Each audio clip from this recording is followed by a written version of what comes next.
Hi guys, I am back in Jamaica and I wanted to make a quick video. Don't worry, I'm working on the vlog. I ran into some big issues and I am going to tell you guys about it, or you'll see it in the vlog, but we are making progress now. You know, the train is moving again. But I really wanted to make this video because I felt that it was very important for you guys to know how I go about pricing my Airbnb and what I charge for my Airbnb.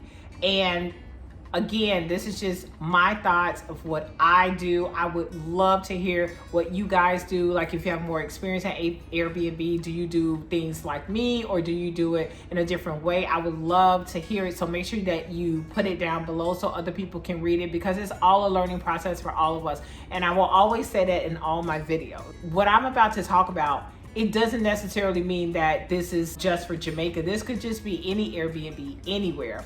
Let's just go into pricing, and I always like to start with how I was thinking before I got the Airbnb. So, you know, people are in my ear.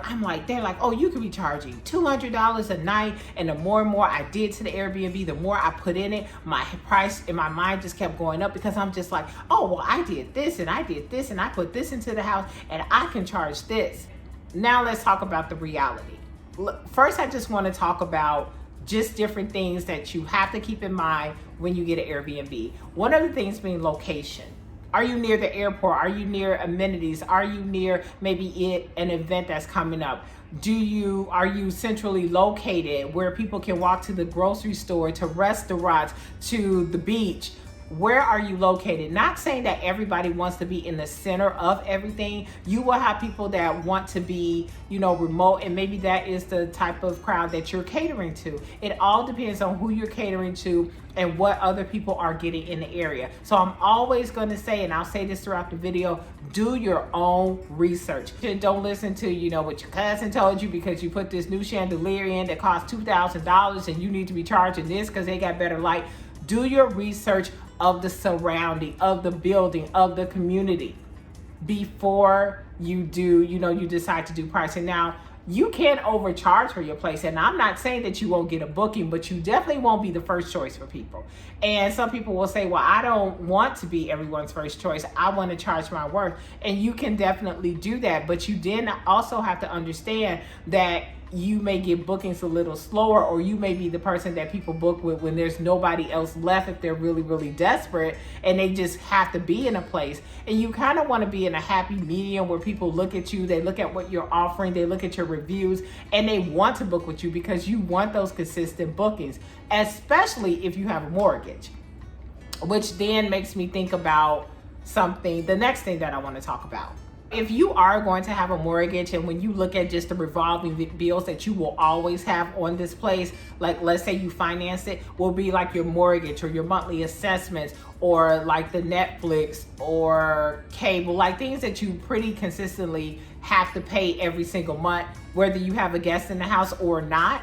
If you add all those things up and the price that you would have to charge, because you have to take into account the things that I said in my previous video. You may not be booked every single day of the month. You just may not be booked like that, or you may have issues, or the unexpected happens, and I'm hoping that you don't have to be booked for 30 days just to make ends meet. That's really, really cutting it tight, because if you're not, then that means that you have to dip into your savings, so you have to go into your pocket. You know, I know when you're first getting started, things may go a little slow, but you don't want to put yourself in a position that you're going to be in a negative in the beginning or throughout if you're not booked the whole entire month.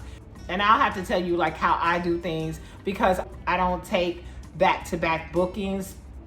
And that has to do with just like housekeeping situations. And I have to, you know, do a video about that when we're talking about staff, and when you're having housekeepers and other people that work for you that turn your house over and present it to the guests, because these people are key people that are going to make or break your reputation, especially if you are not around this Airbnb like me. I don't live here, I live in Chicago. So the people that take care of my house and present it to my guests, they are key factors in my success.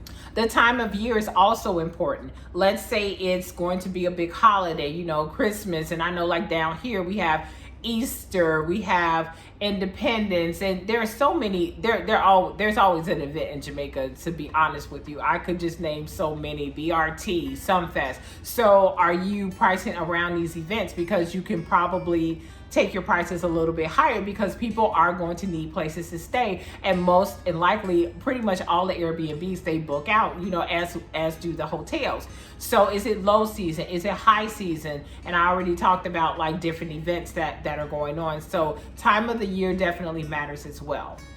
No matter what anyone tells you, you have to look at other people, what other people are offering. What do their houses look like? Are they more modern than yours? What are they charging? Because you always have to look at it from a consumer's point of view, right? So if I'm going on Airbnb and I see, there are a lot of Airbnbs in this building that I'm in next door, a couple of blocks down, there are a lot of Airbnbs. So when people go on and they see 5-6 apartments in this building and they're more modern than mine, but I'm thinking, okay, I'm going to be charging $150 when these people are charging, I don't know, $100, they're going to probably go with them before they would go with me, just because they're offering pretty much what I'm offering. So you have to kind of look around, what do their houses look like? How are their reviews looking? Do people really love them? Reading reviews is very important. It's not like you're trying to be nosy, but you're just trying to be informed. You're just looking at pricing. You're looking at what people like, maybe what they like about the apartment, what they don't like about the apartment, what they like about the building, the surrounding. Now, a lot of times when it comes to the building or the surroundings, that's really nothing that you can really control. The only thing that you can control is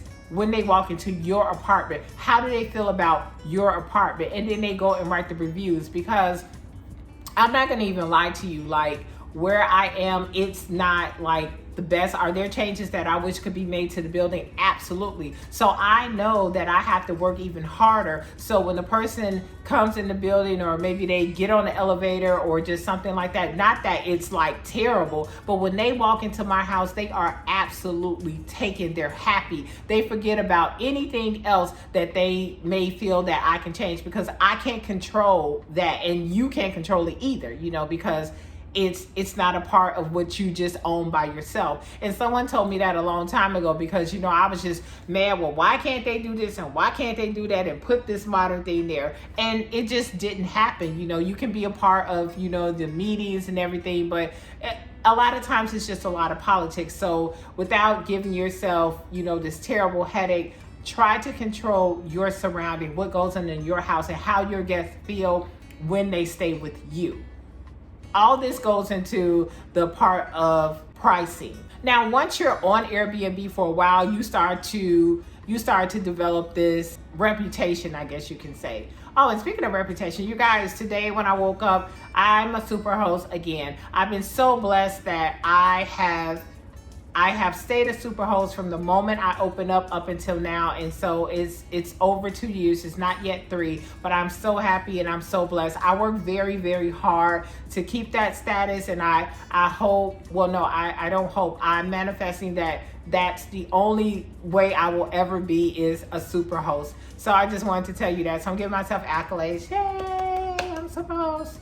So that's why I'm just trying to share any information that I can with you guys, because I just want you to know some of the things that I'm going through. And like I said, you may already have an Airbnb and you're just listening to me, or you're trying to start, so you can just take notes and say hey, that's a good idea, I'll do that, or oh, I'm not going to do that. Because people read reviews, they read the reviews on there.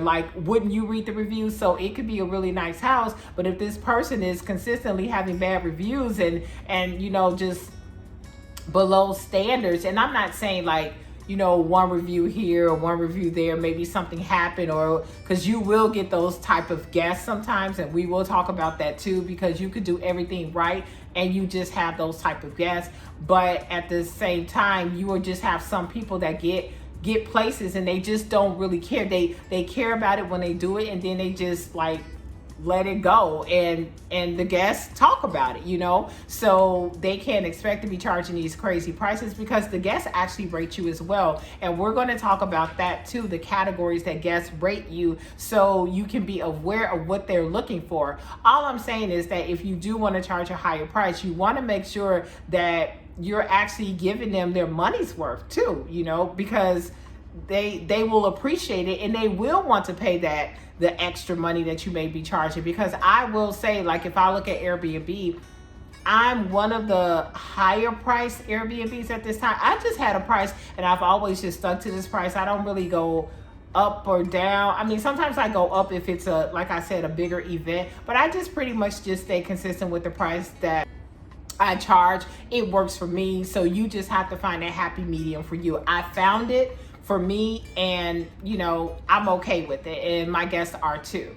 When you're doing your search, make sure that you not only look like in your building, but you also look like around the area. If they've made the decision to stay in your area, you want to kind of look at everything like, what are people doing? You have a condo in a complex like mine, you can eye what people are charging and what they're doing or what they're offering. You have to do that because it helps you put in formation what you're going to do.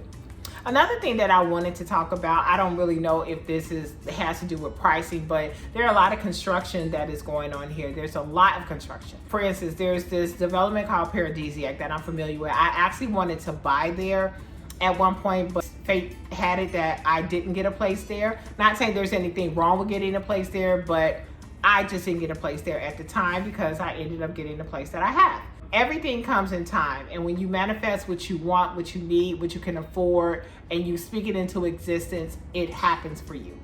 Okay, so if you are getting into a place like that, there's another place called, like, say, Saul Harbor, that's in Ocho Rios as well. I would think, or this is just what I was thinking and how I had my mind set.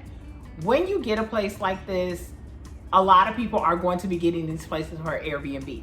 So this means that pretty much everybody's house is going to look the same. So maybe it's 100, 200, one bedroom studios or whatever it may be, but they're all going to look the same. They're all going to have the same fixtures. I mean, some people may do a little bit of upgrade, but for the most part, they're all going to look the same. And once these places are built, guess what's going to happen? All these people are going to put these places on Airbnb. If you have invested in one of these things, or what I was thinking for myself, what are you going to do to stand out? What are you going to put in your place? What are you going to offer people? Because all the amenities are all going to be the same. Like, say, the pool, the clubhouse, and stuff. Everybody's going to, publicize that they have that as an amenity. So what are you going to do to stand out with your place? That's definitely something to keep in mind. Obviously, everyone's house is going to be decorated differently and, really nice. Maybe you're going to stand out with some design you're going to put on the wall, or you're going to paint some focal wall, or you're going to put something different in your house. But you definitely want to stand out, because I'm thinking if they're like 200 one bedrooms, 100 of them all have an ocean view, and people are really going to just be determined on price. Price is probably going to be the deciding factor of who they're going to book with. Not saying that everybody won't get booked, but you see where I'm going with this. So you definitely want to just see, or I was just thinking how I would stand out in a situation like that. When you're buying into like new construction and everything just looks the same. Not saying that people won't book, because it makes more things available in, Montego Bay, Ocho Rios, or anything else. But it was just something that I had thought about, and you tell me your opinion about it. I don't have a place that's new construction. Where I am, pretty much everyone's condo looks different, because this was an older place, so people just pretty much gut them out, and they just fix them up to their own style and liking. And that's kind of what I did with my own place. Sometimes deciding factors here may be just the view. Like, some people have ocean views, some people have pool views, some people have, everything. So it just depends on that, and also the pricing. So yeah, I just thought I'd bring that up, even though that didn't really have anything to do with what I was talking about, my pricing. But it's just something to think about, and you always want to be thinking. I did want to tell you guys about a little tool that Airbnb does provide to the host. It's called Smart Pricing. So if you feel that you are having trouble with this pricing thing, what they will do is do the pricing changes for you based upon the area that you're in. So you do have that option to let Airbnb do it for you as well. There are a lot of options where they can offer discounts and stuff like that. So you can do that if you want to. I know a lot of you are going to say, well, Paris, what do you charge? Now, when I opened up I opened up during COVID. I was very blessed, even though times were very hard for people. There were not a lot of tourists coming. But once I opened up, I stayed consistently booked and I started to build a reputation. But I will say that my pricing was a little bit lower than, I kind of came in like a little bit lower than what people were doing. I think I want to say that I started out at like $99 a night. Now, and again, this was during COVID. People were charging like maybe between 80 and 105, 108, and I came in at like 99. And I just kind of brought my price up as times change. I started to offer more. The people around me started to, come up on the prices as well. And I found that happy medium for me. And you have to do that for yourself, but I just wanted to let you know. Now, obviously during like Christmas, New Year's, and I told you holidays, I do take the price up, just based upon what works for me. And you will see that a lot of people pretty much will do that as well. But just if any of you wanted to know, I did come in at like $99. Again, that was during COVID. And then I just came up on the price, from that. And like I said, I don't take back-to-back bookings. And I have like my little thing that I do just based upon the people that work with me to ensure that they're able to do a adequate, perfect job. Not adequate, but a great job to ensure that my house is ready for each guest. And we'll talk about that too, because you have options with that. But I definitely want to tell you guys some things that could happen when you take bookings, just things that you need to know. Not that you can't take a booking, like someone checks out at 11, you have another person checking in at 3. But I just want to tell you why I made the decision not to do that. But of course, we'll talk about that later.